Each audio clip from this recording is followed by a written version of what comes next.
Hello, నేను doctor Indrani, IVF consultant at Hegde fertility centre Suchitra branch. So ఈ RFID technology అంటే ఏంటి, అది ఫర్టిలిటీలో ఎట్లా ఉపయోగపడుతుంది?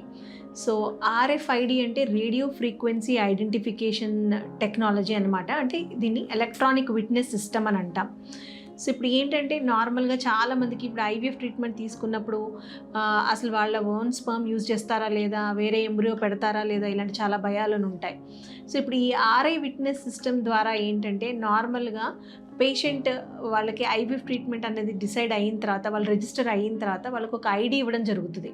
సో ఈ ID ఇచ్చిన దాన్ని ఒక కోడ్ ఏదైతే దాన్ని అలాట్ చేస్తామో ఆ కోడ్ని ఇక్కడ IVF ట్రీట్మెంట్ యూజ్ చేస్తున్నప్పుడు మనం మామూలుగా ప్రొసీజర్స్లో ఎగ్ పికప్ అనేది ఉంటుంది. ఎగ్ అనేది తర్వాత కల్చర్ డిష్లో పెడతారు. ఆ తర్వాత స్పర్మ్తో కలిపాక ఎంబ్రియో తయారైన తర్వాత దాన్ని ఒక కల్చర్ డిష్లో పెట్టడం జరుగుతుంది. అలాగే ఎంబ్రియోస్ తయారైన తర్వాత వాటిని కూడా ప్రిజర్వ్ చేయడం జరుగుతుంది ఒక సన్న ట్యూబ్స్ లాంటి వాటిల్లో. సో ఇవన్నీ ఎక్కడెక్కడైతే జరుగుతాయో అంటే ఈ హ్యాండ్లింగ్ అనమాట, గ్యామెట్స్ని హ్యాండ్లింగ్ ఎక్కడెక్కడ జరుగుతుందో ఆ ఉన్న ప్లాస్టిక్ వేర్ అంతా ల్యాబ్లో యూజ్ చేసిన దాన్ని అంతా కూడా వాళ్ళకి ఈ ట్యాగ్కి అది వాళ్ళ దానికి ఆ నెంబర్ తోటి అటాచ్ చేయడం జరుగుతుంది.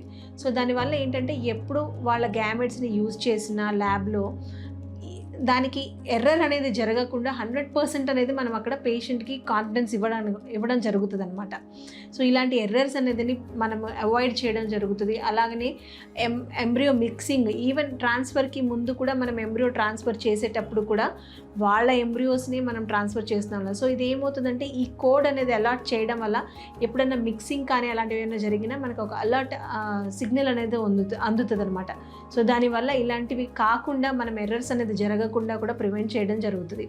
సో ఈ టెక్నాలజీ అనేది మనము హెగ్డే ఫర్టిలిటీ సెంటర్లో ఎప్పటి నుంచో యూజ్ చేస్తున్నాము.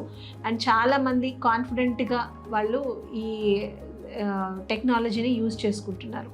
Thank you.